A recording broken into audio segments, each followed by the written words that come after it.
Olá amigo do Tratalks, tudo bem com vocês? Eu sinceramente espero que sim. Sextou e com as sextas-feiras esse nosso novo programa, o Fim de Talks, onde a gente pega as notícias escolhidas a dedo pela nossa curadoria, principalmente aquelas em que eu consiga dar os meus 20 centavos de contribuição. A segunda-feira já começou quente com a Money Times trazendo a ata do Copom, que manteve estável a nossa Selic em 10,5% em matéria da Ana Larissa Zeferino. O Copom manteve a taxa de juros básica, a nossa Selic, em 10,5% pela primeira vez de um mês para o outro, desde agosto de 23, quando começou o nosso movimento de derrubada das taxas de juros no Brasil. Apesar desse movimento constante de derrubada, essa manutenção veio com a preocupação da autoridade monetária com os indicadores inflacionários, que vieram acima das projeções, motivados pela desgraça acontecida no Rio Grande do Sul e pelo nosso constante desequilíbrio enquanto país entre a oferta e a demanda, nossos problemas graves de infraestrutura e tudo mais que a gente já está cansado de saber. Com isso, o fantasma inflacionário continua nos espreitando, os indicadores vieram um pouco piores, e isso faz com que a autoridade monetária lance mão de uma das suas ferramentas, que é a manutenção da taxa de juros. Com a manutenção da taxa de juros mais alta, ele visa frear um pouco do consumo e com isso equilibrar de novo os indicadores inflacionários. Essa é a política macroeconômica que está sendo usada.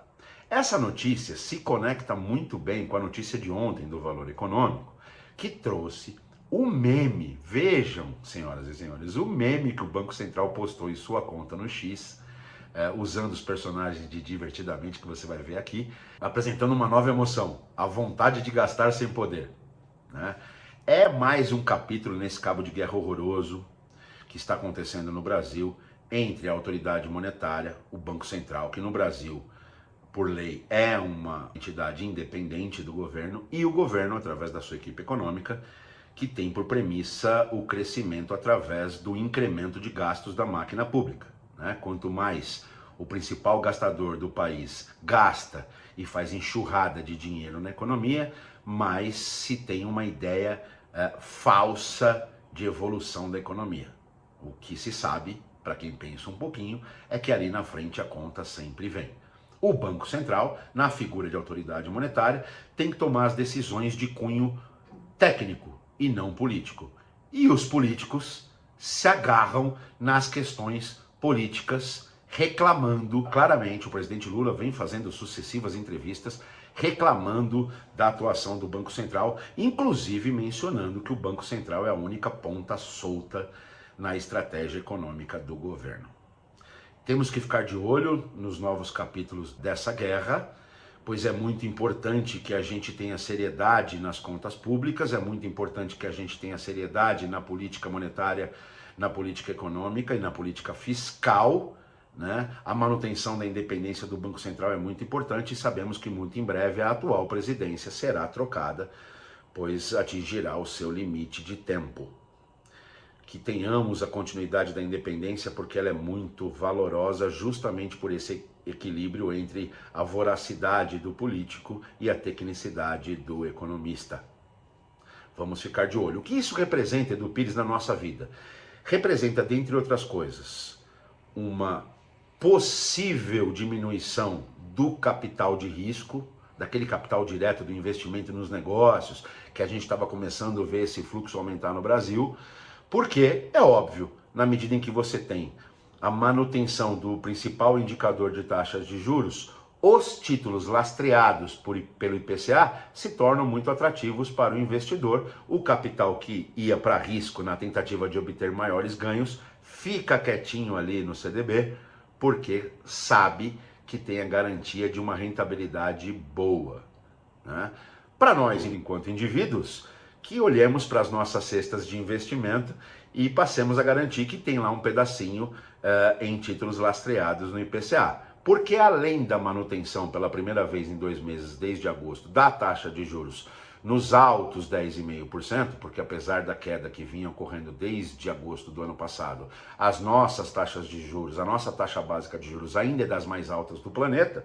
Então olhemos para esses indicadores e vamos garantir o nosso espaço. Mas para além disso, é importante porque o Boletim Focus, que o Banco Central publica com um pouco mais de detalhamento sobre suas decisões, sobre as projeções monetárias, pela primeira vez também apresentou a manutenção da projeção dessa taxa até o final do ano.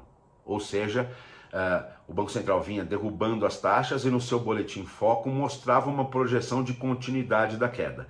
Pela primeira vez manteve estável de um mês para o outro e o boletim Focus mantém essa estabilidade até o final do ano, claramente demonstrando a preocupação do regulador, da autoridade monetária com o movimento inflacionário. Movimento esse ocasionado, dentre outras coisas, pela desgraça no Rio Grande do Sul e pela nossa constante e histórico desbalanceamento entre oferta e procura. Então, com a manutenção de taxas de juros alta, os juros para financiamento de consumo ficam altos e a tendência é que as pessoas consumam menos, e aí a gente segura o ímpeto inflacionário através do menor consumo. O que não é uma grande coisa, mas é um remédio amargo necessário para que não se perca de vez a mão da política monetária e que o país não entre em recessões absurdas ou em hiperinflação novamente, o que a gente sabe que provoca estragos por décadas. Na terça-feira, a Investtalk, através do seu broadcast exclusivo, trouxe uma notícia bem legal. Agora vamos falar de coisa boa.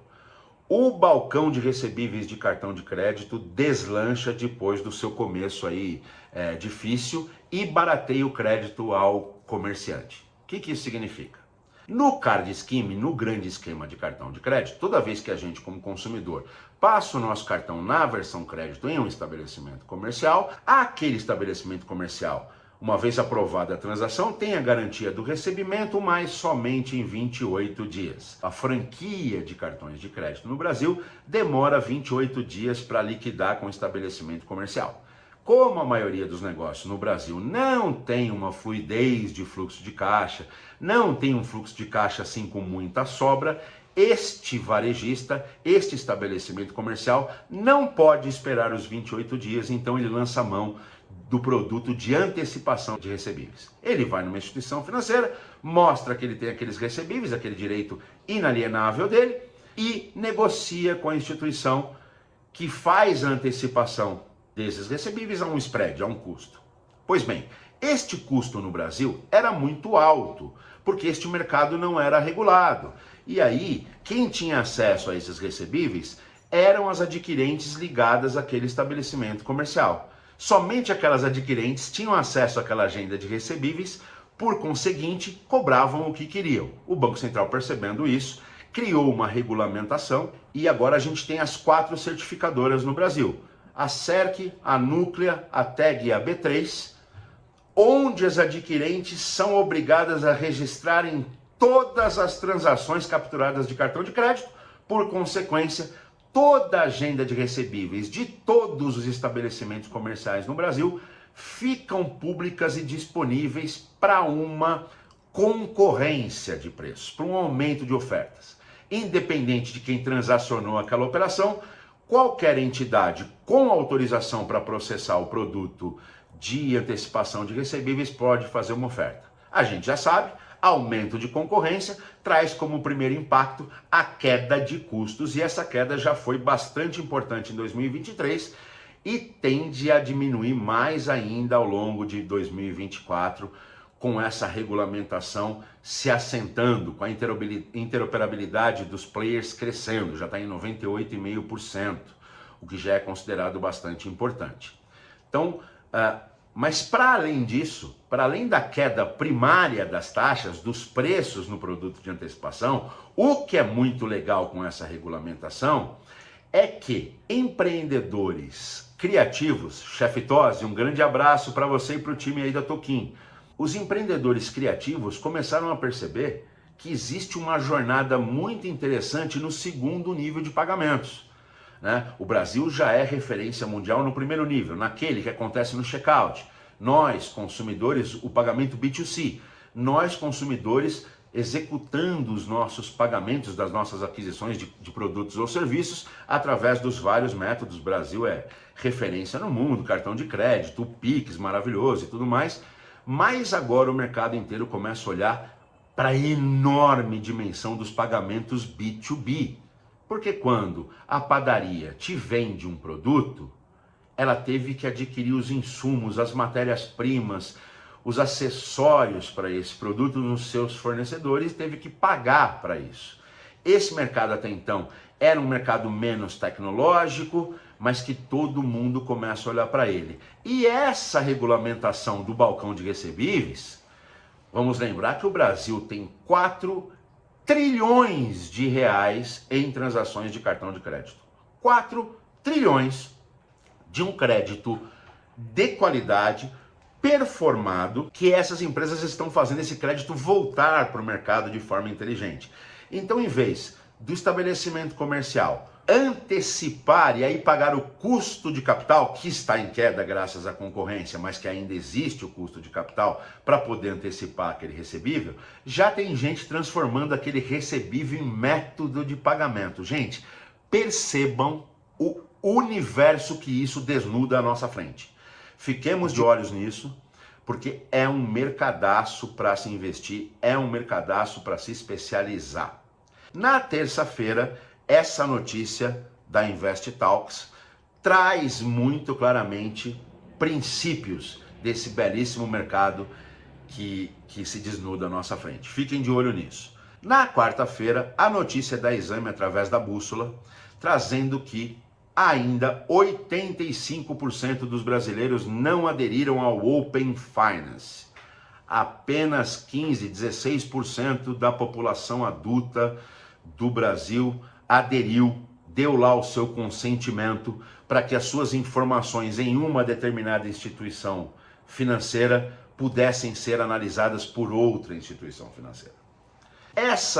O Open Finance, o Brasil é referência no mundo, né? Para vocês verem os 3 mercados que mais se apresentam pujantes no modelo de Open Finance é o Brasil, a Índia e o Reino Unido, mas enquanto o Brasil tem 27 milhões de usuários e 41 milhões de contas fazendo parte do Open Finance, a Índia, que é o segundo mercado, tem só 26 milhões de contas, contra 41 aqui no Brasil. E o Reino Unido tem 7 milhões, que é o terceiro maior mercado já se desenvolvendo no Open Finance, tem 7 milhões de usuários contra os nossos 27 milhões. Ou seja, 16% da nossa população já aderiu, mas 85% ainda não. E, a meu ver, esse é um desafio de publicidade elucidativa. Infelizmente, eu não sei ao certo, todos nós sabemos que a nossa relação com o nosso fornecedor de produtos bancários sempre foi de amor e ódio, né? O banqueiro encarnando o mal, essa coisa toda que sempre foi muito difundido no Brasil. Nós temos dúvidas com relação ao nosso banqueiro, a gente fica em dúvida, então os banqueiros gastaram já, a Febraban divulgou aí no seu evento nos últimos 2 dias que os seus associados, os grandes bancos do Brasil, já investiram mais de 2 bilhões de reais no Open Finance, para popularizar o Open Finance, e ainda não conseguiram aumentar de 16%, apesar de sermos referência já no mundo, ainda é muito pequena a aderência a esse novo universo do mercado. O que significa Open Finance? É você abrir para mais players a sua história com uma determinada instituição financeira. Na medida que você faz isso, o outro player vislumbra produtos de crédito, por exemplo, mais adequados a você, entende melhor qual é o seu risco composto, e isso traz o quê? Competição. Assim como na notícia anterior do balcão de recebíveis, isso traz competição. Trazendo competição, traz baixa de preços para nós ao explorarmos produtos de crédito. Então isso é bom, minha gente, mas está faltando, do ponto de vista técnico, a autoridade monetária que conduz as políticas de regulamentação do Open Finance no Brasil foi muito bem novamente. Aliás, tem sido muito boa em várias coisas, principalmente no desenvolvimento de produtos e de ambientes produtivos. Mas, a meu ver, ela foi mal na publicidade elucidativa. O governo precisa mostrar quantos e quais benefícios o Open Finance traz para nós, enquanto indivíduos, para as empresas, para que haja mais aderência. Vamos ficar de olho. Você que ainda não aderiu, te dou uma dica. Permita que a sua instituição A veja o seu relacionamento com a instituição B e vice-versa, porque você vai começar a observar a quantidade de ofertas mais legais que você vai ter. Isso é bom, não é ruim. A notícia mais recente que eu vou tratar trazida pela inteligência financeira, através de sua redação, que é a traição do Magalu. O Magalu, vejam, senhores, o Magalu, através de sua liderança, sempre foi um dos críticos mais contumazes das ofertas dos produtos chineses no Brasil. Ele, através do Instituto do Varejo, da Associação dos Varejistas, sempre foi um crítico contumaz, sempre fez um lobby pesado junto às autoridades para questionar as famosas blusinhas da Shein, a concorrência injusta na visão deles por conta da diferença de políticas tributárias dos países e tudo mais. Pois bem, depois de guerrear tanto, de pelear tanto e não ter conseguido vencer, a Magalu se juntou ao seu agressor. A Magalu anunciou nesta semana uma cooperação estratégica com a AliExpress. A Magalu vai passar a oferecer produtos da AliExpress nos seus veículos. Olha isso, minha gente. E outros varejistas e associações não leram isso com muito bons olhos.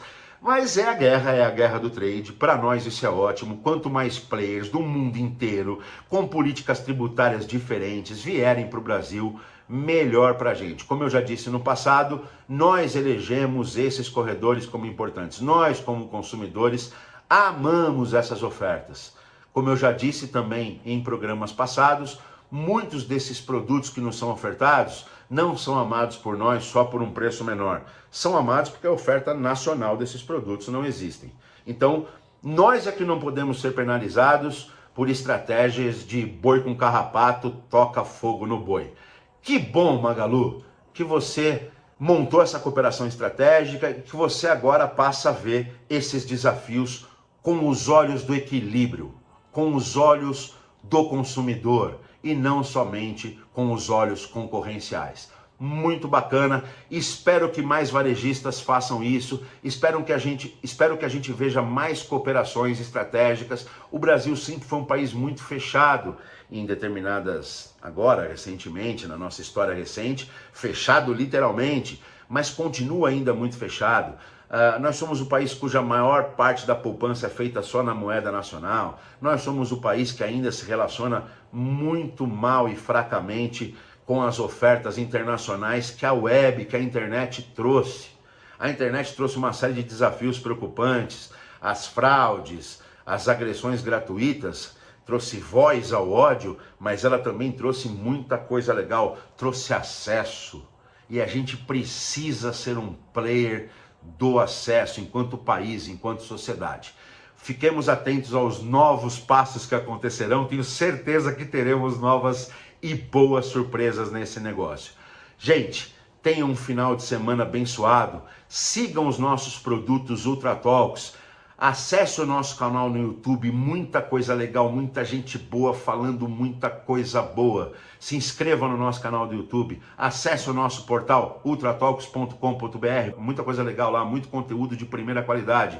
Continue nos prestigiando aqui no Fim de Talks e diariamente no produtaço que o meu sócio Lincoln tornou já tradicional no mercado brasileiro, o Morning Talks, toda manhã, 10 minutinhos de notícias imperdíveis para vocês. E continuem aqui com este velhinho que vos fala. Um beijo e um final de semana abençoado.